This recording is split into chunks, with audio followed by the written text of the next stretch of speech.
Selamat pagi Bapak Ibu yang diberkati oleh Tuhan Yesus. Senang sekali pagi hari ini kita bisa berjumpa kembali. Selamat pagi dari saya, dari kawasan yang begitu indah. Dari kawasan Gunung Bromo.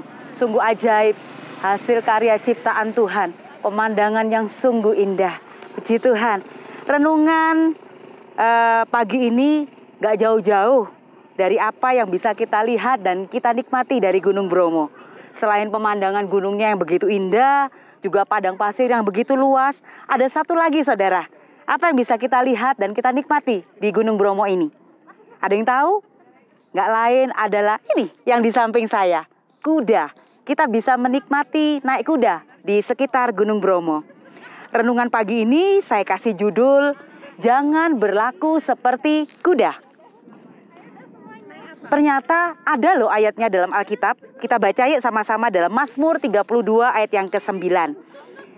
Janganlah seperti kuda atau bagal yang tidak berakal, yang kegarangannya harus dikendalikan dengan tali les dan kekang. Kalau tidak, dia tidak akan mendekati engkau. Bapak Ibu yang dikasihi Tuhan, ketika saya membaca ayat ini, saya jadi bertanya-tanya, ada apa dengan kuda? Kok sampai Tuhan taruh di dalam firman Tuhan menjadi peringatan buat kita? Yuk sama-sama kita mau belajar. Ternyata ada beberapa sifat dasar dari kuda yang tidak baik, saudara. Yang pertama, kuda tidak bisa mengenal siapa pemiliknya. Meskipun dia sudah dirawat setiap hari oleh pemiliknya, secara refleks kuda itu akan menyepak siapa saja yang mendekatinya dari belakang. Atau dia tiba-tiba akan mengangkat kedua kaki depannya dan menendang siapa saja yang coba mendekatinya dari depan. Sekalipun itu pemiliknya sendiri. Saudara yang kasih Tuhan, bukankah tanpa sadar kita seringkali berlaku seperti kuda? Tuhan sudah menebus kita, menyelamatkan kita lewat karya di kayu salib. Tuhan sudah memelihara hidup kita, bahkan ketika kita sakit, Tuhan sudah menyembuhkan kita. Ketika kita mengalami masalah, jalan buntu, Tuhan membuka jalan. Ketika kita mengalami krisis, Tuhan menolong dan memulihkan.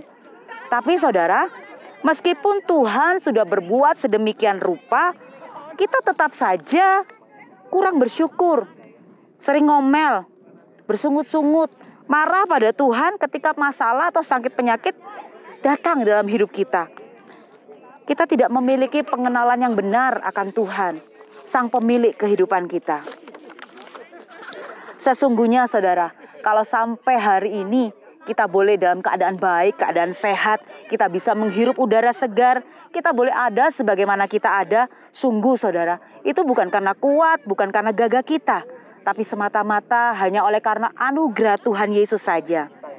Di dalam Yohanes 15 ayat 5b di sana dikatakan bahwa di luar Tuhan kita tidak dapat berbuat apa-apa. Saudara yang dikasih Tuhan, kalau kita menyadari betapa besarnya kasih Tuhan Yesus buat kita, seharusnya itu semakin mendorong kita untuk lebih mendekat kepada Tuhan.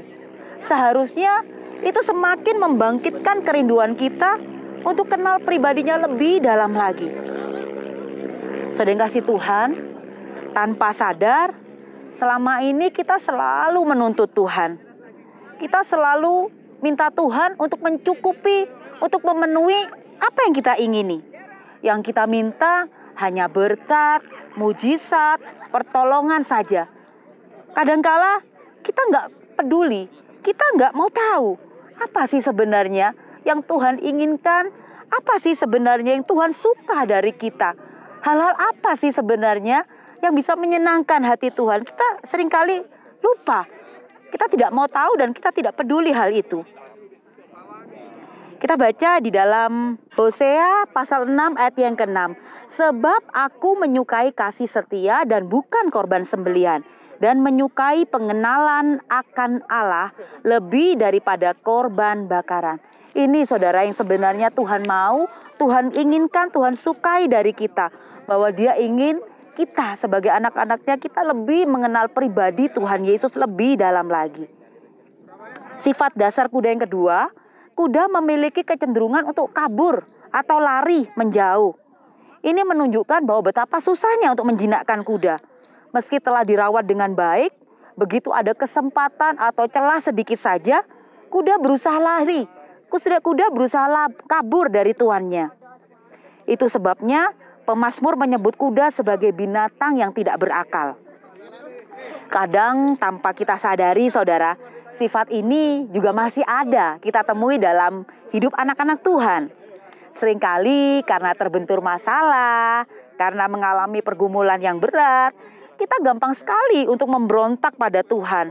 Kita mengeluh, kita mengomel, kita bersungut-sungut, kita marah pada Tuhan.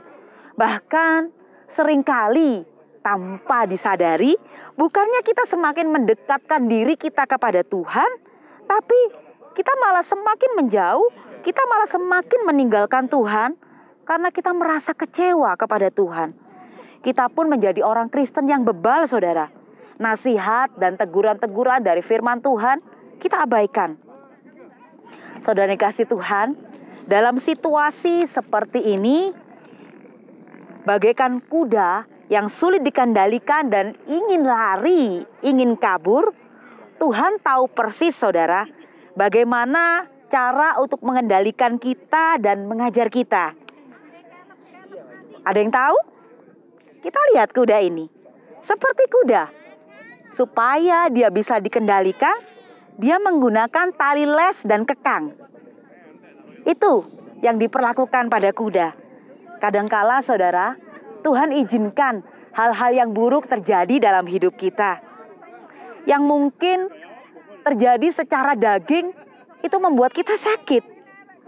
Seperti kuda yang dipasang tali les dan tali kekang. Itu membuat kuda ini tidak nyaman. Tapi pasti Tuhan punya maksud yang baik, saudara. Dia ingin menarik kita kembali untuk kembali mendekat kepada Dia. Dia tidak ingin kita terlalu jauh, lari menjauhi Tuhan. Mari, saudara, jangan berlaku seperti kuda yang harus lebih dulu dipakaikan tali les dan kekang. Jadilah anak-anak Tuhan yang selalu rindu untuk mengenal Tuhan lebih dekat lagi. Selalu rindu membuat Tuhan senang dan bangga akan kita. Puji Tuhan. Selamat pagi, selamat beraktivitas. Salam dari Gunung Bromo. Haleluya.